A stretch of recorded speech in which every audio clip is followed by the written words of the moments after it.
Dibuang. Terus? Terus tulisin DVD. Terus pecinya dibuang. Terus? Peci. Boleh ke peci? Peci dibuang. Iya. Terus? Habis itu kacanya dibuang. Semua dibuang. TV-nya dibuang. Terus? Kacanya dibuang. Apa lagi? Betulnya dibuang. Siapa yang buang? Itu yang itu. Siapa yang buang? Awalnya dibuang. Ya. Udah ambil. Habis itu di batu kan batu duduk dibuang di depan orang mati. Semua orang mati. Itu cicing di atas. Habis itu Kelinci naik ke atas. Ngapain naik ke atas? ya dia bisa di atas. Cik, cik, cik. Habis tu Terus? Habis itu dia putih dabu jatuh. japu jatuh. Apa putih jambu? Ini makan. Makan. Siapa yang makan kelincinya? Cicing di mata tengok. Mama betah.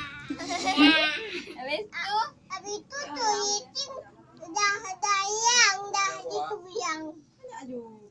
terus Terus kan dia biji, dah biji, dah motor yang tunan.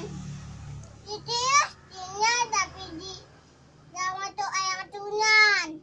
Terus? Terus orangnya dibuang, kecilnya dibuang.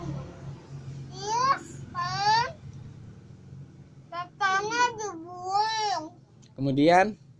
rumahnya dibakar. Rumahnya dibuang. Rumahnya dibuang.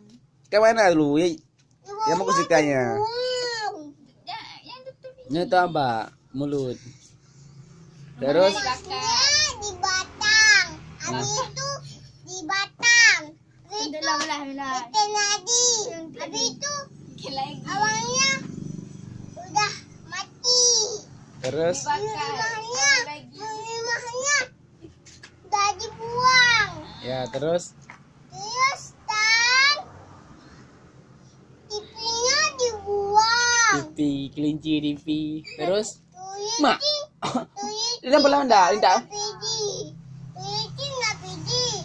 Tidak di atas pohon. Di atas pohon tuh. Terus?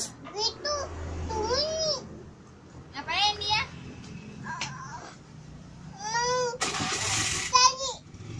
Mau cari makanan. Makanan. Habis tu Habis itu tuyul mau cari makanan. Itu adik. Buang dulu. Peci tinggal. Peci. Peci ini, peci. Ini bagi. Oh, bagus.